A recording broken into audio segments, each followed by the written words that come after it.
how's it going? In this video, I am going to show you how I would approach an account with a small budget. So if I only have $1,000 per month to spend, how I would go about creating a Google Ads search structure that would best utilize that budget. So let's get into it. As always, let me minimize myself. Cool. So, first of all, obviously it depends on the industry. It depends on many factors. But just for this example, we are going to use the industry or the law industry, specifically property law. Um, so, that's the example we'll be using. So with that in mind, the first thing is obviously you need to decide, well, which platform or channel would most likely, be the most beneficial for that particular business or client, right? Now, straight away, I know paid search is probably the best channel for that particular industry, right? Reason being is, obviously it's a very specific service-based industry, right? Like if you need a lawyer, well, the first thing you do is go to Google and type in lawyer near me, right? Because of that, Google is the best bet, especially if you're on a small budget.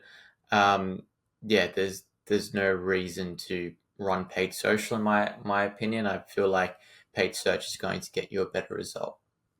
Now, if the industry was e-commerce, fast fashion, then potentially paid social could be the better bet. But for property lawyer, for the law industry, it's paid search. So that in mind, once we've decided on the channel, then we have to get into thinking about how we're going to build this campaign. So the first thing, and my last video briefly went over this, you've always need to keep in mind the basic economics of running your particular campaign. Okay, it's simple. The budget's $1,000. So where I see so many people go wrong is they try to do too much, right? You don't have enough budget to do much. That's just a reality. So you've got to be very specific with how you're going to leverage that budget. Okay. There's no point of launching 20 campaigns with, 20 keywords. It's not going to work. All right. You're going to spread the budget way too thinly. So first of all, keep that in mind. And when keeping that in mind, think about, well, what are the CPCs? Well, the average CPCs, the average CPC is potentially too much. And if it is a very expensive industry, then maybe less keywords is the bet. Okay. So I have already gone and done a bit of keyword research here just to save some time. And this is how I would structure this particular campaign. So let me run you through it. Okay. So the first thing is I would actually run two campaigns. And I'll get into why. But I'd run two campaigns. Now, these two campaigns are split by different types of keywords. So the first one is kind of your core keywords. The second one is more your specific keywords, right? So what I mean by specific keywords, I mean like longer tail keywords. In this example, I mean the actual suburb, right? It's a really, really powerful way of narrowing down your search results, to be honest. So let's start off with the core campaign first.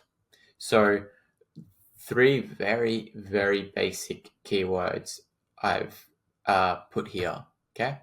Property lawyer near me obviously is like the best keyword you can target in my opinion. Like if someone's typing in property lawyer near me, there's probably a good chance that they want to convert, right? So property lawyer near me, that type of keyword for any industry is really, really powerful. Just putting near me at the end, right? The next one is property lawyer Sydney. I'm in Sydney, so again, that's another way someone would probably search. They would search the industry, and then they would search the city that they live in, right? Then the last one is best conveyancer near me. It's just a different way of saying property lawyer near me, right? In a way. So best is really, really good, right? So again, a lot of people like to search that way, best whatever, right? They just think if I type in best, then I'm going to get the best, the best practitioner or whatever appear, right? That's just how people logically think, right?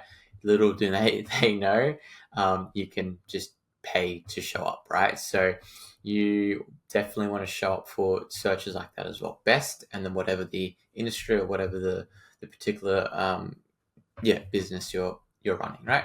So very simply, those three types of keywords are very powerful. Once that's the first campaign. Then the second campaign is, as I said, suburb. So this is a really, really good way of narrowing down things as well. Again, we have a tight budget, so we want to be very specific on how we utilize this budget.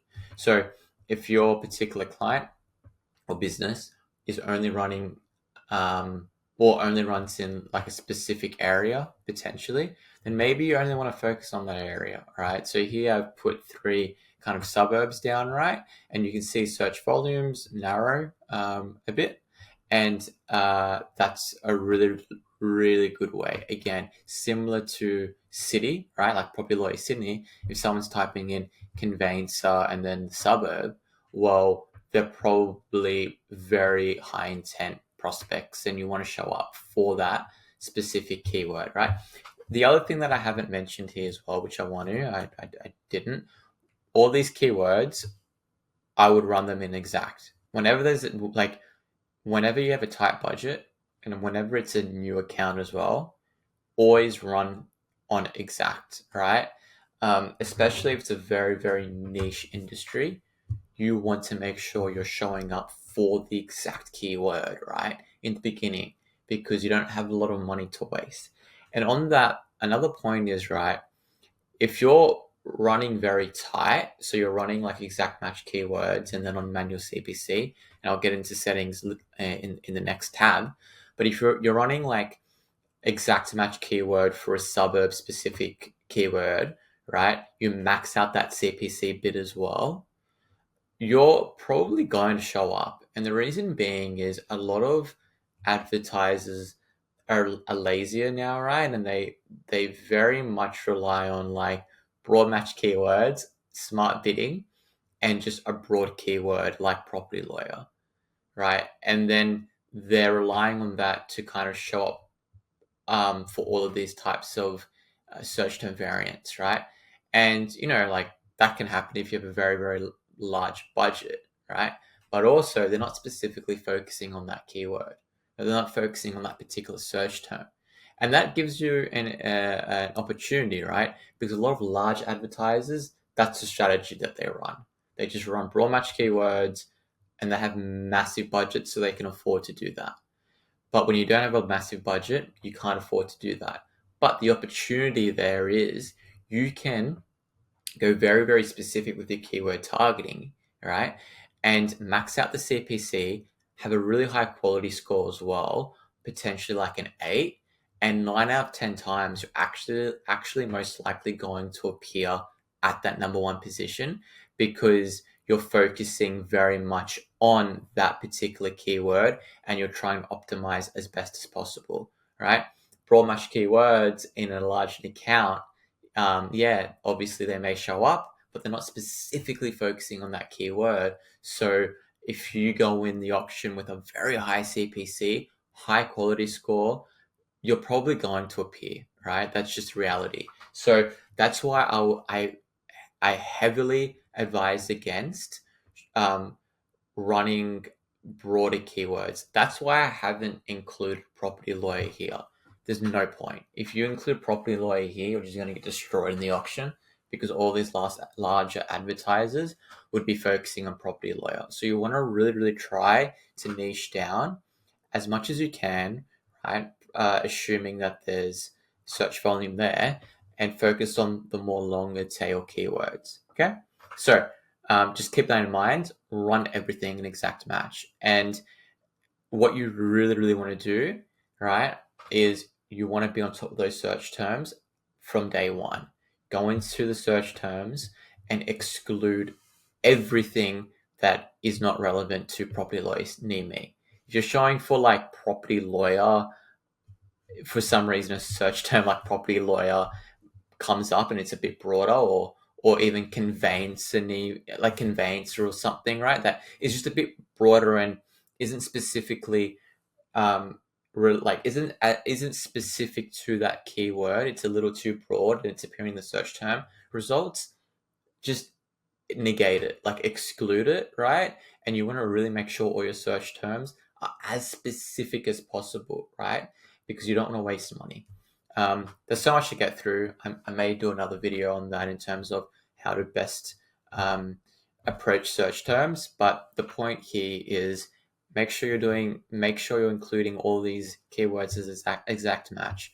Make sure you're focusing on longer tail keywords because that's where the opportunity is when you have a smaller budget. Okay, that's what you want to do, and make sure you're on top of those search terms. Cool.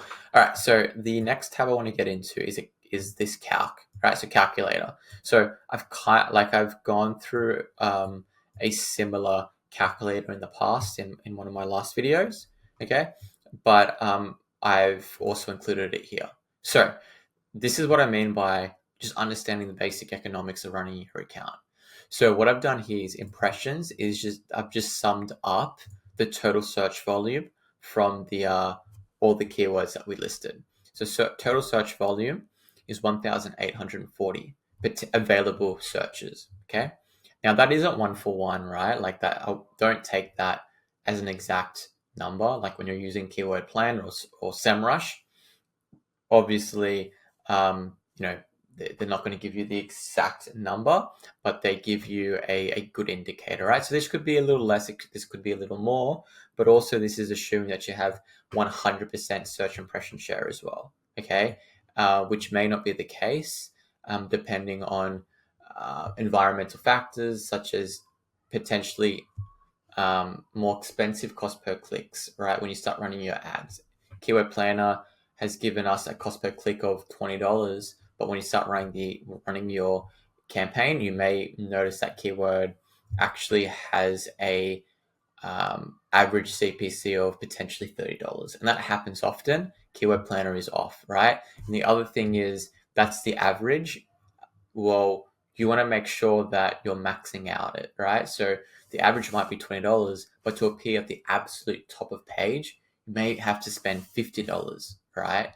So there's a few nuances here, but it gives you a general idea on whether this is viable to run or not. Okay, so this is available impressions, and this is assuming that we're showing up for 100% of those impressions. Now, if we are, right, the average CPC across all keywords is $19. I put an average click-through rate here, and that's 5%. In my opinion, that's what I see. Average CTR is around 5%. Anything lower than 5% is probably getting below average, and then anything 10% higher, you're doing pretty well, right? You're doing pretty well. So, yeah.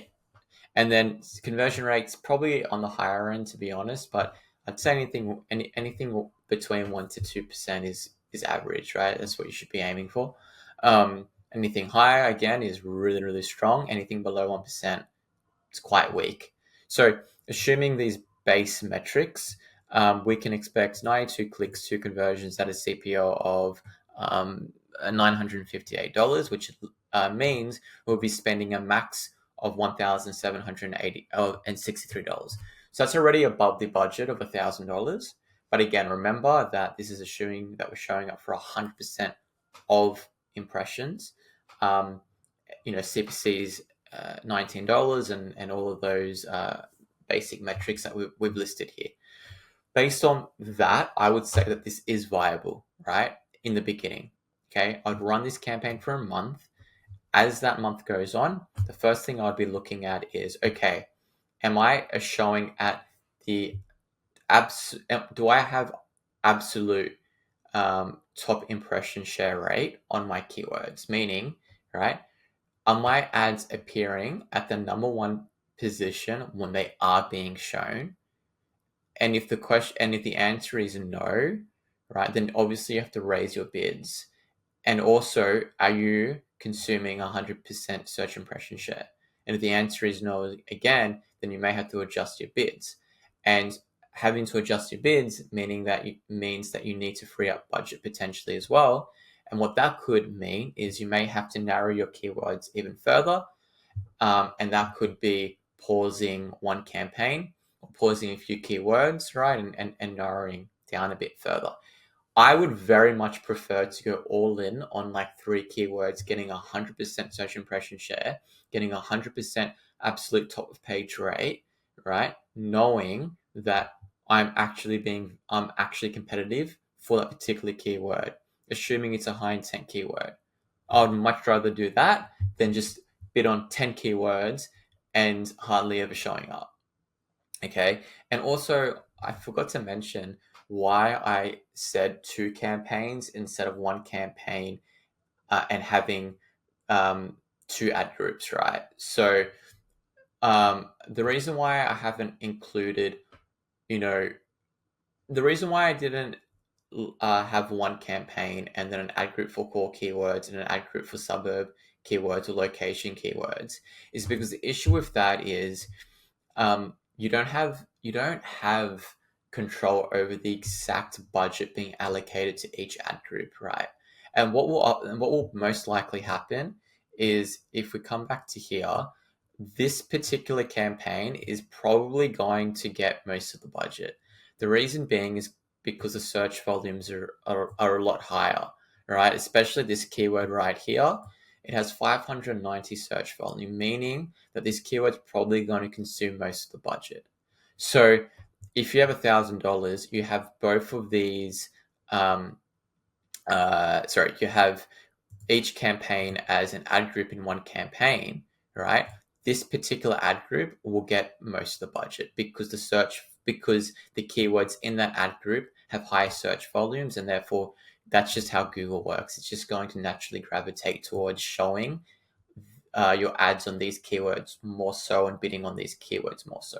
So the reason why I've split it out into 2 campaigns is because then you have granular control over specifically allocating budget on each campaign, right? And then obviously knowing that, all right, I've given this particular campaign $100 a month, or $50 or $20 a day, same as this one. And I know that this campaign is actually getting 100% of the attention that it deserves. Okay. So that's why I've done it. And then obviously later on, you can adjust, optimize. And as I said, if budgets are too tight, then maybe you'd want to just pause this and focus on this. It depends on things, right? And that's the issue, right? I can only say how to set it up, but this is only like you can set it up very, very well, but obviously there is a lot of like the first month's very important, right? The way you're optimizing things as well. So to be honest, setting it up is really, really important. That's like 50%. And then the quality assurance in terms of like implementation, right? It's also important, because when you implement this campaign, when you launch the campaign, you need to ensure that it's correctly set up. Settings, match types, the ad copy, everything, right? Assuming the implementation is really, really strong, okay, that's great. That's like 60% of the work, right? The other, like, I'd say 30% of the work is then the quality assurance, right? It's after month 1, making sure that the keywords are actually hitting, you're optimizing it, etc. Right? And then quality assurance, not just from like the first month, but quality assurance in terms of like 6 months down the track, right? Checking the data, making sure that the campaign's running correctly. And that stuff doesn't take too long. Honestly, after the first month, assuming that like you've set it up correctly, you're hitting the right audience, right? You're pretty good to go, right? I'd say the actual maintenance of the account or of the campaigns is like 10% of the work. Pacing it, going in, making sure that your bids are correct, all that stuff, that doesn't take that much time. It's the implementation. It's the first month of ensuring that you're on top of the search terms, and you're optimizing the account. And then 3 months later, or like 3 months, 6 months later, all you need to do is go into the account and then just very much check, maybe spend 10 minutes a day just making sure all of the campaigns running and everything's running as planned. That's the truth, right? So the last thing I wanted to quickly touch on is the settings, because this video has gone way over, but I think it is very valuable. The last one, settings. Okay, so this is really, really important. This is so important. This is what I'm saying, right? The implementation is so important as well. So bid strategy, manual CPC. The first time you set up this campaign, just trust me, set it to manual CPC and set your bids really, really high. Okay. Especially if it's a brand new account, you need to collect data. And this is obviously assuming your conversion tracking set up correctly. And the next thing is disable search partners, disable display partners. They're just terrible networks, and you don't want to be showing on it. You want to be showing on the Google network. You're right. The Google search network is the most powerful search engine in the world. That's where you want your ads to be showing, non-search partners and non-display partners. Next is location targeting. You want to make sure that this is set to presence, not presence, not presence and oh my god, presence and I